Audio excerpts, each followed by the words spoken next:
Texas football tries to avoid a disaster against Kansas. Texas basketball hopes to upset Gonzaga. And Cinderella's crash the college football playoff. You won't want to miss this one. It's another great episode of Texas Countdown.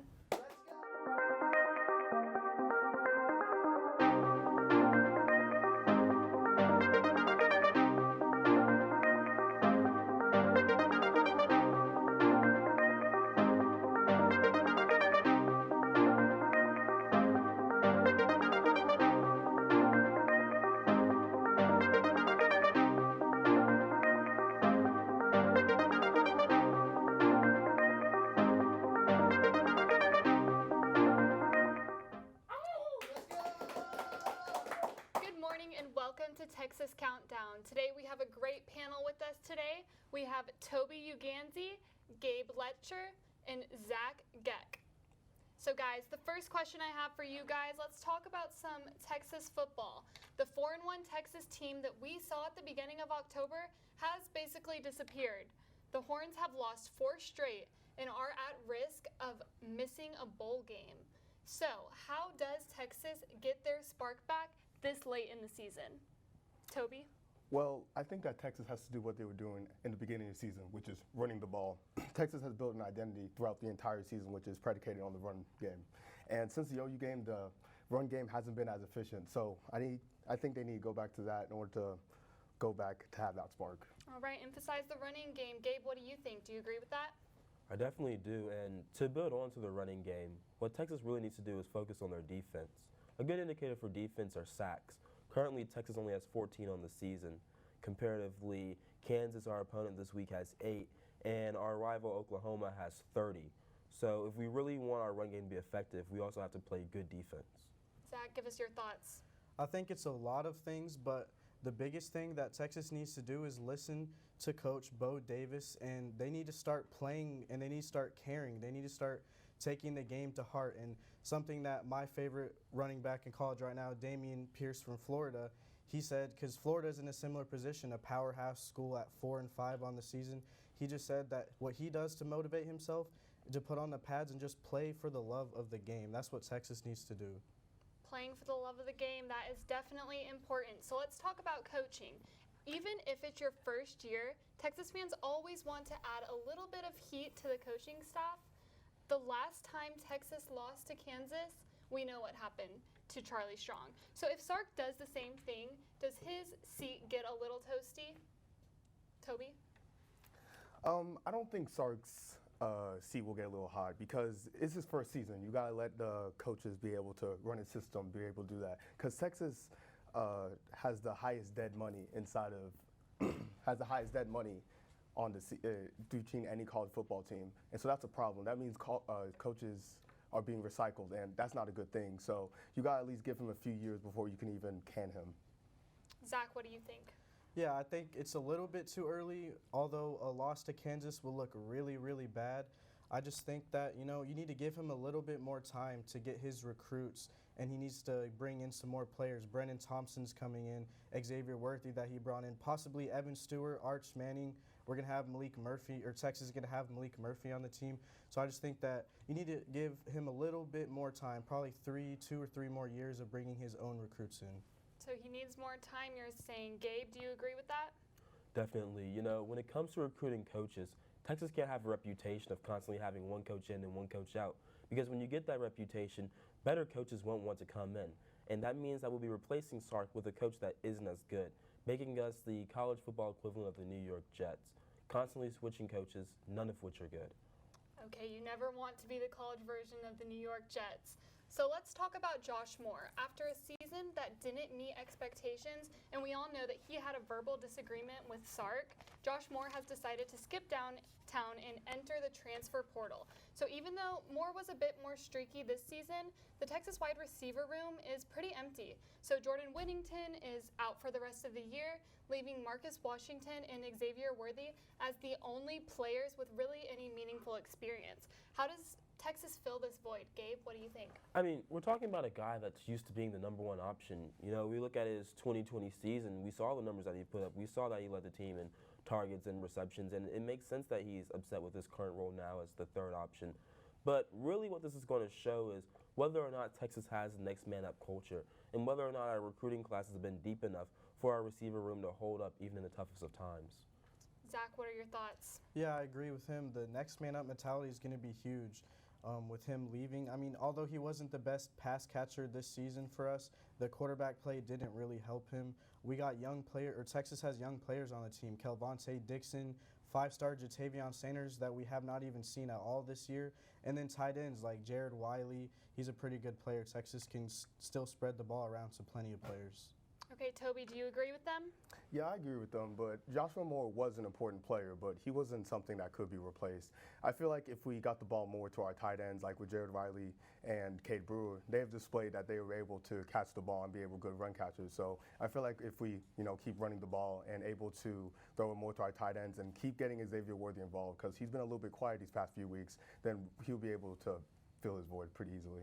All right, well, I'm looking forward to seeing what happens this weekend against Kansas. Let's move on from Texas football, and let's talk about college football. So let's move up north. Traditionally, Ohio is Buckeye country, but this year it's a battleground as Cincinnati Bearcats are nipping at Brutus heels. So currently the Buckeyes are ranked 4th in the college football, while the Bearcats are 5th. So let's settle this debate. Which team is better and deserves to get in? Zach? Cincinnati is obviously better, and they obviously deserve to get in. Will they get in? We don't know because they're not a Power 5 school.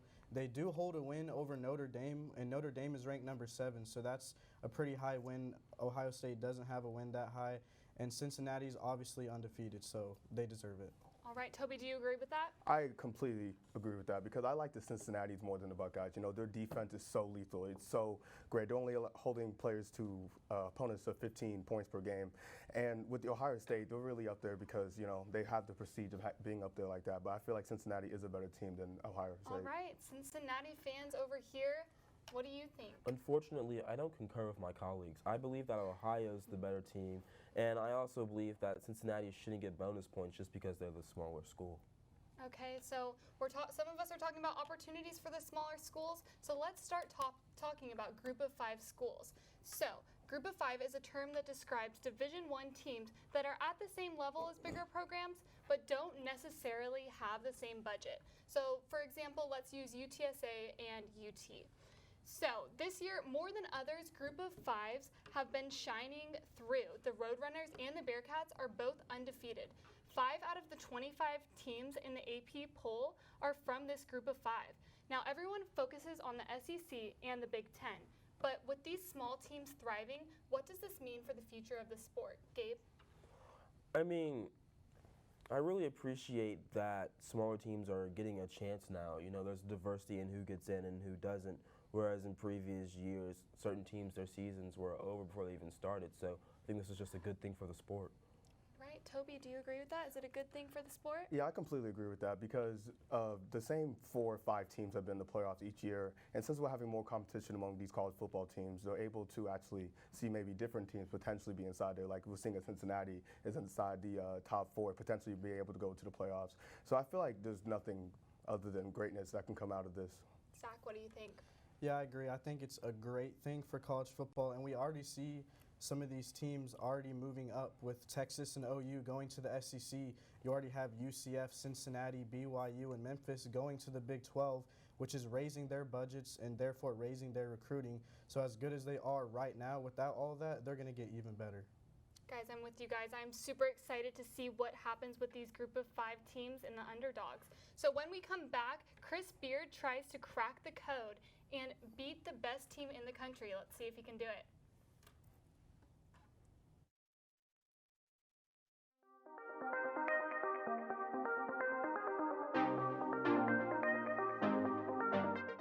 Welcome back. So Texas played like it was March this past weekend in their victory with 92-48 over Houston Baptist. Despite this big victory, Chris Beard isn't letting his team relax as the Horns are headed to Spokane, Washington to take on Gonzaga.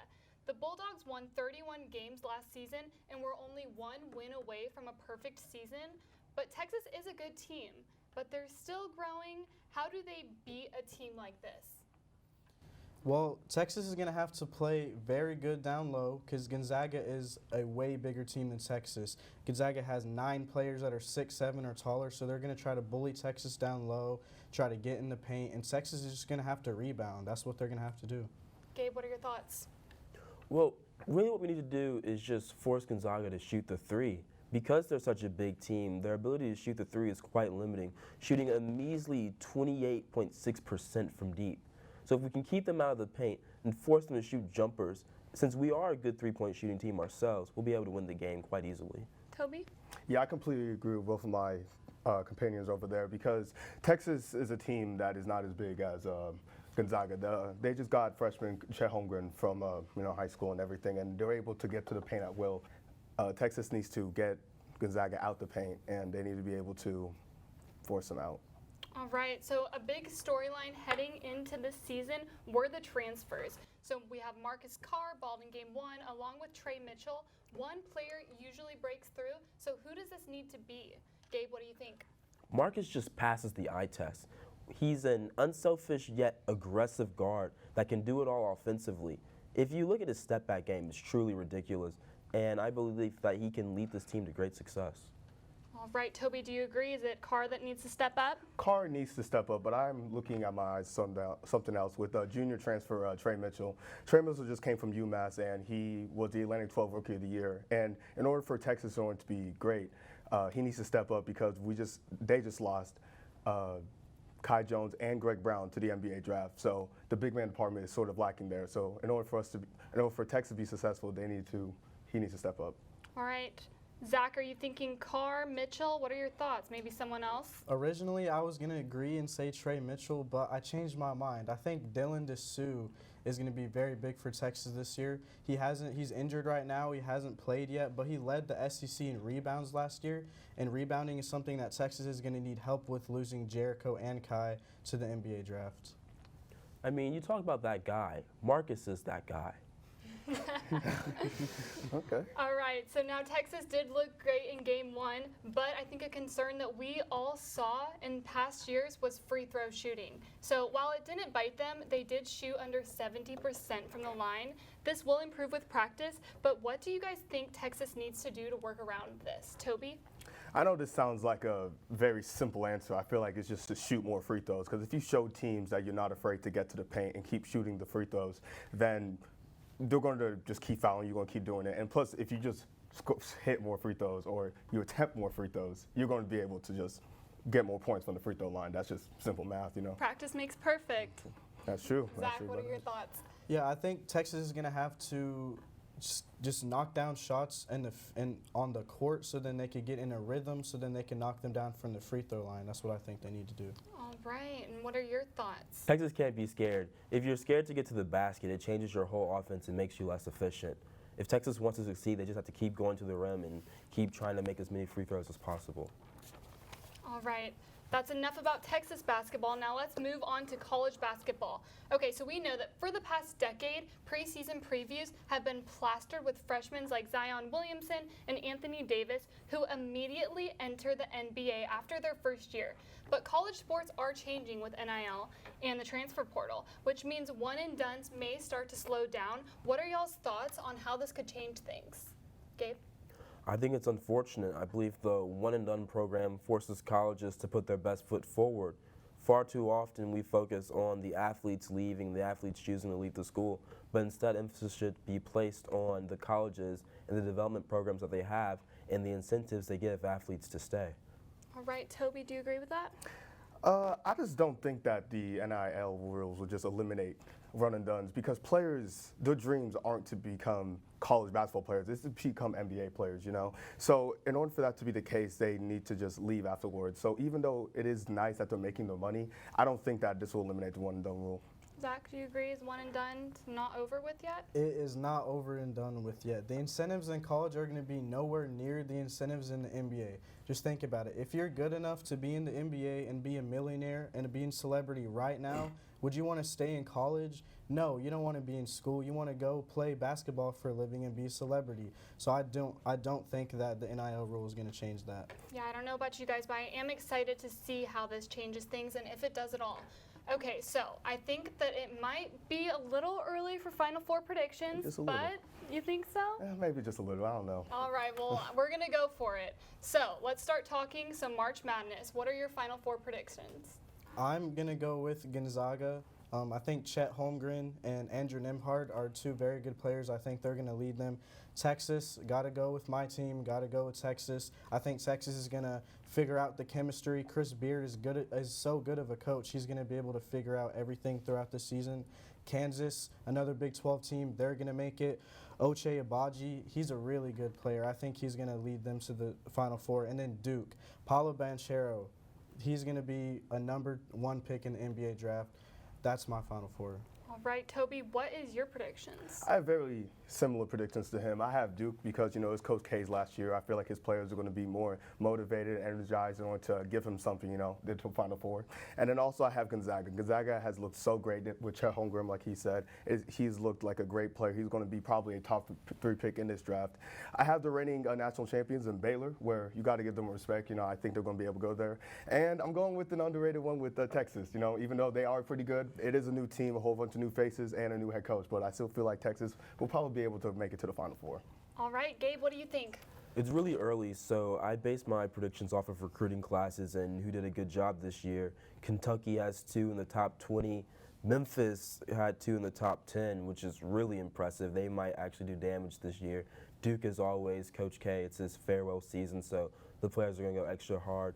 And Texas is currently shooting over 50% from 3, so if they can shoot 43, 45%, anything is possible. All right, guys, I have to tell you, we are going to come back to this in March, and whoever is right will definitely have some major bragging rights. It's going to be me. No, it's going to be me right here. When we come back, Texas football guru Kyle Umlang joins the countdown. Let's go! Texas all the way!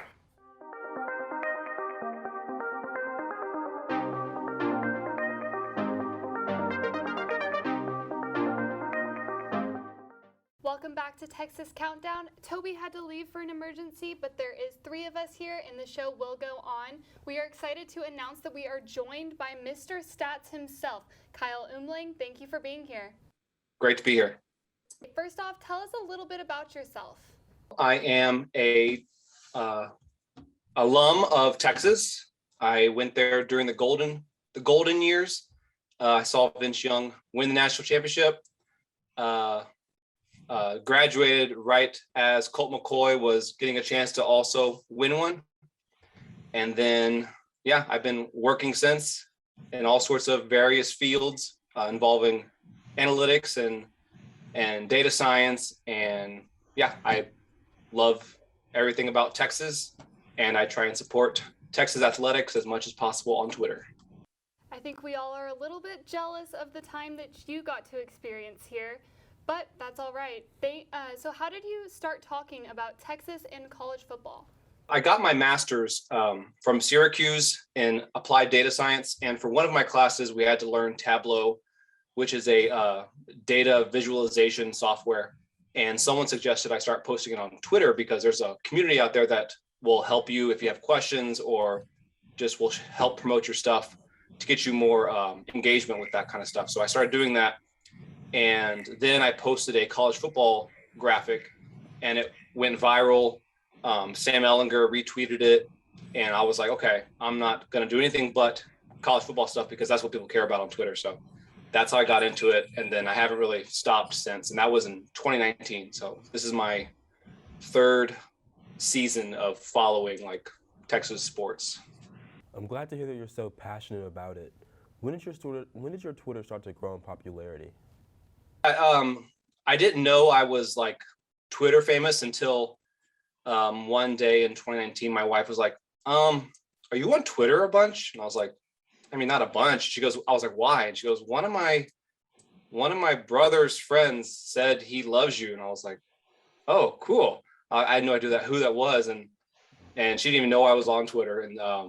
And so then I set up a Google alert for my name and realized that it triggers on Google like every like week or two, someone writes about me or does something about something I post on Twitter. So it's cool.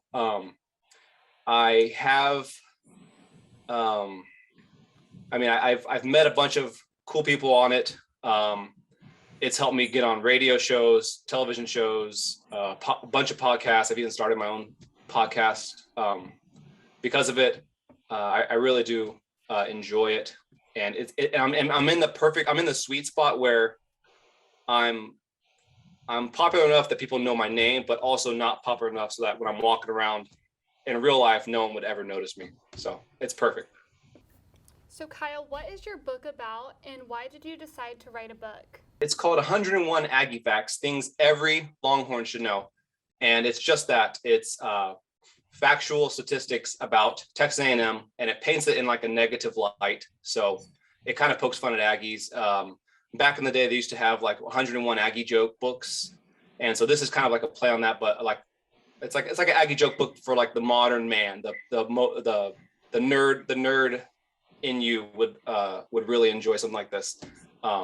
So I kind of took the old approach of Aggie jokes and just kind of made it my own. And it's like I post Aggie Facts every Thursday on Twitter, and so it's basically like 101 of my favorite ones. I threw them in a book, and now it makes like a good like conversation starter, like a coffee table book, and it's fun to gift an Aggie with it. Everyone should be looking for your book moving forward. What's your favorite college football statistic?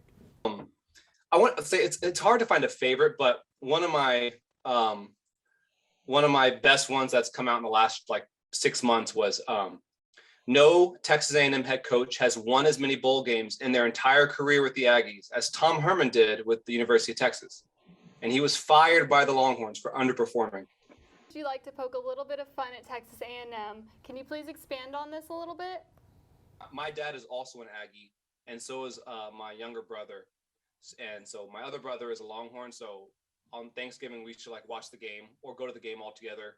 And it'd be like us two against them two, and we just like rib each other. And so I've been like making fun of Aggies my entire life. So it just comes natural to me to come up with these things because I text them to my dad all the time. He gets a big kick out of it. So I feel the same way. I have a parent that went to A&M as well. So what are your predictions for the future of UT? a lot of people, if you pay attention to Twitter, you would think that the sky is falling for Texas football, but people wanted this. People said, fire Tom Herman, gut the entire program, start fresh. I mean, it's year one of a brand new entire system, brand new staff. A lot of players have gone through like 2 or 3 different coaches in their position set in the last, like, in their careers. So like there's a lot of painful points that come with starting over like that, and people don't realize that. People want to win straight off the bat. Sark wasn't handed like the keys to like a Porsche.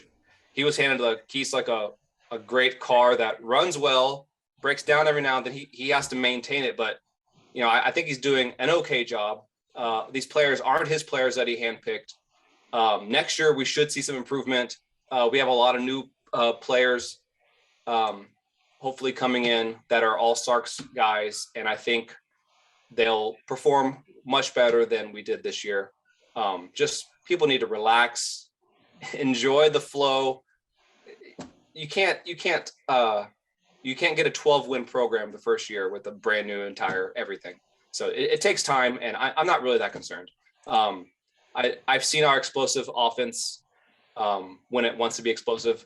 So that right there is what we hired Sark for. So as long as we can improve on that next year, I think we'll be fine. Trusting the process, and that if Texas gives itself enough time, the program will eventually be great again. What are your thoughts on Texas's move to the SEC and restarting the rivalry again? I am all for it. I am very excited. I've been trying to get the rivalry started myself for the last 3 years on Twitter. I'll tag the athletic directors and try and start arguments about getting to play again. And I'm so happy it's finally happening. It'll help recruiting. It'll help rankings, because there's like that SEC bias that no one wants to talk about. It'll finally play to our advantage. And most importantly, we'll still get to play OU, which is a great big rivalry. So I'm all for it. It's going to be great. I can't wait. I think that the move to the SEC is big, and we will definitely stay updated with your tweets while this process is happening. Anything else you'd like to add while you're here? Yeah. Go and find my book on Amazon. It's at the Co-op. It's a great book. It's a lot of fun. Come follow me on Twitter. I post stats all the time.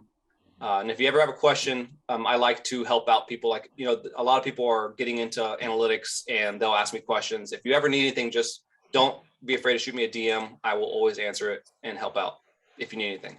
All right, Kyle, thank you so much for being here with us today. Up next, we put our knowledge to the test with another installment of Texas Countdown Trivia.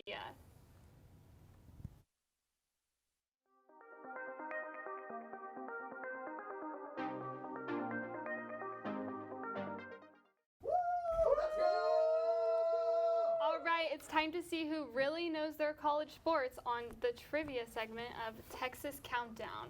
So we obviously have a really big budget here, and because of inflation, we are needing to go down a little bit. So donuts are our prizes tonight, guys. That's the best we can do for you, okay? I'll go ahead and take those now. Don't mind no. me. We got a serious competition Getting a coming little up. ahead of yourself there, buddy. All right, so first question. Who is Texas's all-time leading passer? An easy one to start off with. Colt McCoy. You got it. There we go. Too easy. See, that one was too easy, but that's okay. We're just starting off easy. We're going to work up. Who has the most men's basketball national championships, and how many do they have? Kansas. Nope. I don't know. No? I don't know. No guesses? Come on. Duke. No. It's in California. Hint, it's in California. It's in California. Pac-12 team. Stanford. Guys, UCLA Oh, has yes, 11 yes, okay, men's yes. basketball national Yes, I know, okay. championships. How did you not know that? I am disappointed in you guys. Hey, man, if it wasn't Kansas, then I don't know what it was. Okay, maybe you can redeem yourself with this one. Oh, Lord. Who is college basketball's all-time leading scorer? College basketball. Kareem. No. Okay, I'm going to give y'all an A, B, and C, Okay. and then y'all choose from those, okay? So A, Michael Jordan, B, Pete Maravich, or C, Pistol Pete. See who? See who? C, Jimmer Fredette. Jimmer was cold, but no, it has to be MJ. He did 3 years. You're going with Michael Jordan? I'm going- Hey, no answers from the crowd. I'm going with C. You're going with C? Who are you Yeah. going with? A, Michael Jordan? Okay, I'll do Pistol Pete. Pistol Pete. Oh, come on. You're right. It is. There we go. I'm not rooting against you, though, so you won that one. Okay, next question. True or false? Texas has never beat Gonzaga in men's basketball. True. You're right. But this weekend might be the weekend for them. Okay, last one. True or false? Luke Fickell at one point was head coach for Ohio State. And our producer Clark said that whoever gets this question right gets 2 donuts, so. False. True. Okay, so one of y'all are bound to get it right. Right. And it is true. He replaced Jim Tressel for a little bit. Tragic. What was the score? Pretty sure it's a blowout. Yeah. Looks like it's gonna be No, I'm counting. against Kansas. Was Was it it really? a tie? I forgot to keep track. I got 3. I got Pistol Pete. Mm-hmm. No one got no, I the got UCLA. 2. I got 2. I think. Colt McCoy. actually. He got Colt Colt McCoy. He got The true. Colt McCoy. True. True. Those Yeah, threes. three to one. All right. So coming up next, stick around for our finale so you can see who will win this weekend. Coming up.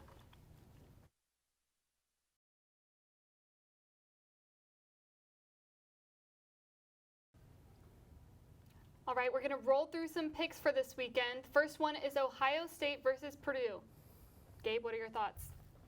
I'm choosing Ohio State. You know, it's easy for Purdue to get lucky twice, but to get lucky 3 times in a row, it's rather unlikely. Zach? Yeah, I'm going to have to go with Ohio State as well. The spoiler makers are not going to do it again. Now, Cincinnati still has a chance if Ohio State wins. Oregon can lose any game, and I think Cincinnati can still get in. All right, I'm going with Ohio State all the way. Purdue is coming off of an impressive upset, but I agree with you. I don't think that they'll be able to take it home. Okay, next one is Oklahoma versus Baylor. Thoughts? Baylor for sure. You know, Baylor has a two-pronged attack, running and passing ball. I mean, like, he can shake his head all he wants, but I believe that Baylor can expose Oklahoma's already bad defense. Did I hear you right? Did you say Baylor all the way? All the way. You're confident with that All the one. way. What do you think? I think Caleb Williams is going to single-handedly destroy the Baylor Bears, and it's not going to be close. Oklahoma also had an extra week to prepare for this game. I'm going with Oklahoma all the way. You know, here's the thing. When you have an extra week, it gives you an advantage unless you're looking down on your competition. And then in that case, that extra week doesn't do you any good. All right, we'll see what happens. Texas A&M versus Ole Miss. Oh, A&M. I mean, wait, hold on. Yeah, A&M, you know, they've been on a roll since they beat Bama, and I just don't see that ending. Yeah, A&M, that defense, even though they have a pretty underperforming offense, I would say their defense is going to work wonders against Matt Corral. Okay, I think both teams run more than they throw, but I think that Ole Miss's offense will take the W, so I'm going with Ole Miss this week. Okay, next one is Iowa versus Minnesota. Iowa's offense is predicated on the run game, but unfortunately for them, Minnesota's ranked top 5 in run defense and in defense overall, so I see Minnesota getting the dub. Yeah, as good as Minnesota's defense is, their offense is terrible, so I'm going to have to go with Iowa on that one. I'm agreeing with you. I'm going with Iowa, too. Okay, next one, NC State. Hey, you know, defense wins championships. Sometimes. All right, NC State and Wake Forest. Wake Forest's defense is atrocious. They're ranked 105th in all college football in total defense. And unfortunately, for comparison, Texas is ranked 106th, one spot behind Wake Forest. But disregarding that fact, North Carolina State should be able to score at will, and they should be able to win the game. Yeah, I'm going to go with Wake Forest here. Their defense hasn't looked very good as of late, but I think they're going to get back on track at home against NC State. Gabe, we are just not getting along today. I'm going with Wake Forest, but I'm excited for this game. I think it'll be a high-scoring game. Sam Hartman has been a star, and I think that there's no reason for that to not continue. Nevada and San Diego State. Both teams are coming in hot. Nevada's on a 2-game win streak compared to San Diego State, who just won their last game. I believe that Nevada's going to win because if they lose this game, that'll put them at 3 losses, which is essentially college football purgatory. They have more at stake, so they're going to win the game. All right. Yeah, I think Nevada's going to get it done. They have a player on their team that could be a future Denver Bronco, Carson Strong, their quarterback. I think he can take over the game completely. It's going to be Nevada. Guys, I'm taking San Diego State. I think their defense and running game are elite when compared to other Mountain West programs. So I'm taking San Diego State. All right, let's move on to some Texas picks. Texas versus Kansas this weekend. Gabe? Only has 8 sacks on the season. They're not good at getting in the backfield at all. And considering the fact that Texas is a run-first team, Texas should run all over their opponent this weekend. They only have 8 sacks. Did I hear that right? Well, they only have 1 win and 8 losses, right? Or what was the record? 1 and 8, right? Yeah, so I feel bad for Kansas. Coming in against Texas at home, Texas is angry. Texas is mad. Texas has been just completely trampled on the past few weeks, so I'm going to go with Texas in this game. Yeah, I think Texas is fired up, so I'm going with Texas. Right above me, there we go. Okay, Texas versus Gonzaga. Who are you taking? Moving on to some basketball. Gonzaga struggled from 3, and Texas had an amazing game shooting over 56% from 3 in their last contest. If Texas continues to shoot the ball well, considering the fact that Gonzaga won't be able to keep up because offensively they can't shoot the 3, Texas has the potential to blow Gonzaga out of the arena. What do you think? I don't agree there. I'm going to go with Gonzaga. I think Chet Holmgren is 7 foot tall, and he moves like a unicorn. This is Kristaps Porzingis 2.0. This guy can shoot. This guy can drive. This guy can dribble. He can do everything. Andrew Nembhard is one of the coolest guards, and he's a 6'5" guard. So I think they're just a very versatile team, and they still do have some veterans on the team. So I think Gonzaga is going to get it done, but I think it will be close. I mean, the good thing about the three ball is that it's really the great equalizer, even if one team has more talent. If you shoot the three well enough, you can have success similar to Mike D'Antoni's Rockets. Let's hope Courtney Ramey can keep up the hot shooting. All right, I'm going to go with Texas as well. I think that their three-point shooting will help them out, but I agree. I think it'll be a close game. This is a tough one. All right, that's all for this morning, but make sure and check out our sister shows, College Press Box on Monday nights at 9:30 p.m. and College Crossfire, hosted by Drew Jacob, on Wednesday nights at 9, and 1-0 Sports at 10 a.m. Thanks for joining us today.